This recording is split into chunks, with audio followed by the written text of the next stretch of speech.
Há um ensino popular que diz que a grande dificuldade com a maioria de nós na vida cristã é que lutamos e lutamos tanto, e aí está o nosso erro, e essa é a grande causa do nosso fracasso.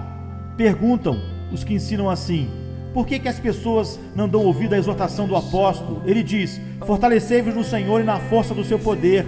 Significa, dizem eles, que tudo o que nós temos que fazer é deixar correr e deixar que Deus faça tudo por nós. Essa é a frase que de muitos modos resume o ensino que tem sido tão popular. Vejam a questão da seguinte maneira: se o ensino que diz que não temos que fazer nada fosse certo, e que o nosso erro é ficar fazendo coisas demais, que apenas temos que transferir tudo para o Senhor, deixa correr e deixar com Deus, que Ele combata os nossos combates por nós, e assim nós mesmos não os combatemos.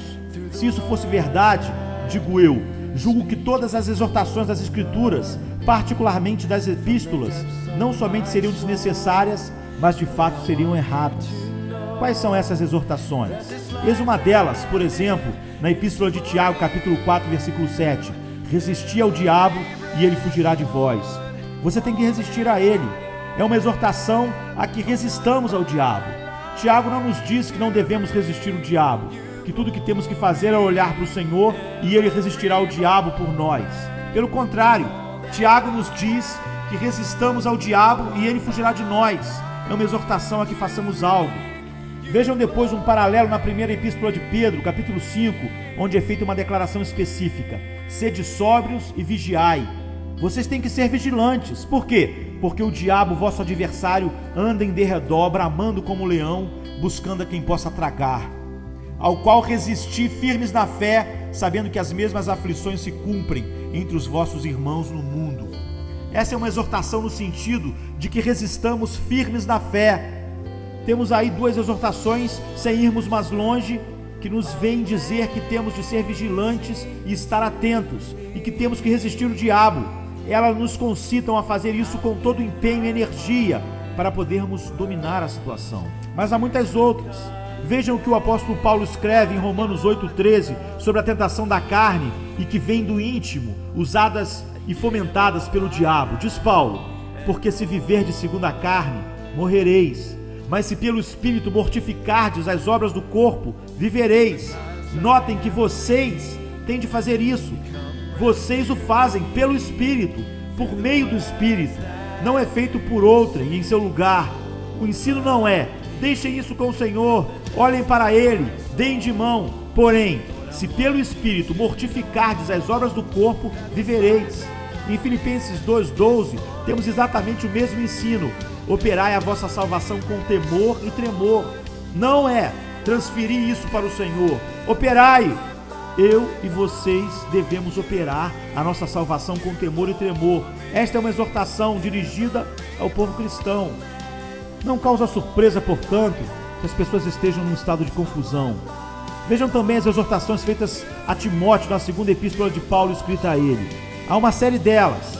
Tendo começado dizendo a Timóteo: fortifica-te na graça que há em Cristo Jesus, Paulo prossegue e lhe dá instruções pormenorizadas. Como fazer isso? Evite falatórios profanos. Se alguém se purificar destas coisas, ele tem que fazê-lo. Não o farão por ele.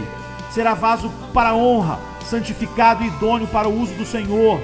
Foge também das paixões da mocidade. Paulo não diz: passe por esta crise de rendição, entregue-se a Cristo e olhe para Ele. Ele fará o combate em seu lugar. O que Paulo diz é: saia de perto depressa, fuja das paixões da mocidade, não faça provisão para a carne. Tudo que ele diz com relação a este assunto é também uma exortação dirigida a nós. Ele diz ao jovem Timóteo precisamente a mesma coisa em sua primeira epístola, no capítulo 6. Mas tu, ó homem de Deus, foge dessas coisas e segue a justiça, a piedade, a fé, o amor, a paciência, a mansidão. Temos aí apenas uma seleção feita ao acaso. As epístolas estão repletas dessa espécie de ensino. Elas se dirigem a homens que haviam sido mentirosos habituais. Acaso dizem elas: agora olha aqui, amigos, não combatam mais essa tendência de mentir, deixem isso com o Senhor. Ele arrancará isso de vocês, Ele o fará por vocês. Tudo que vocês têm de fazer é olhar para Ele e permanecer nele? Não, O que o apóstolo diz a tais homens é que não mintam mais, que é preciso que não façam mais isso. Aqui está um homem perturbado pela tentação para roubar, pela tendência para o roubo. Isso parece estar nele e fazer parte dele. O que precisa fazer? Dar de mão? Não. Aquele que furtava, não furte mais, antes trabalhe, fazendo com as mãos o que é bom, para que tenha o que repartir com o que tiver necessidade. Depois, não saia da vossa boca nenhuma palavra torpe, mas só a que for boa para promover a edificação. Não deixe de lado, você tem que dominar-se, tem que fazer isso.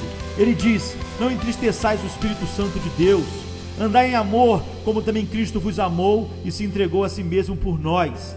Mas a prostituição e toda impureza ou avareza nem ainda se nomeia entre vós, como convém aos santos, nem torpezas, nem parvoíces, nem chocarrices, que não convém, mas antes ações de graças. Aí estão algumas das instruções pormenorizadas. Entretanto, acima de tudo, o ensino a que me refiro, o ensino falso, não somente torna essas exortações desnecessárias e, na verdade, errôneas, mas isso se aplica particularmente ao que podemos denominar metáforas e símiles militares utilizados pelos apóstolos para nos levarem a fazer as coisas que eles insistem conosco que façamos. Vocês notaram a frequência com que eles fazem uso dessas imagens militares? Vê-se isso no texto que estamos estudando.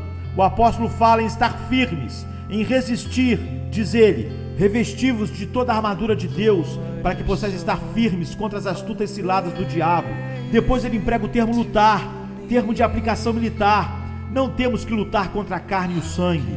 Eu e vocês temos que lutar, temos que estar ativamente envolvidos neste conflito. Nenhuma palavra sobre dar de mão, porém um austero lembrete de que estamos envolvidos nisto. Outra vez ele usa a expressão estar firmes. Em 1 Coríntios 16:13 ele diz: vigiai, ficai em guarda, estai firmes na fé, portai-vos varonilmente e fortalecei-vos. Essa é a típica exortação do Novo Testamento. A seguir vejam 2 Coríntios 10:3, onde lemos: andando na carne, não militamos segundo a carne, porque as armas da nossa milícia não são carnais, mas sim poderosas em Deus para a destruição de fortalezas. A guerra é nossa e temos que travá-la desta maneira particular. Não é só na carne que temos que fazê-lo. Todavia, o oposto disso não é dizer que você não faça nada, que simplesmente dê de mão e deixe com o Senhor. Examinemos atentamente estas expressões militares. Já me referi a uma delas em 1 Timóteo 6:12. Militai a boa milícia da fé. O apóstolo está exortando Timóteo. Timóteo tem que militar, Timóteo tem que combater. O problema de Timóteo era que ele perdia a esperança com muita facilidade.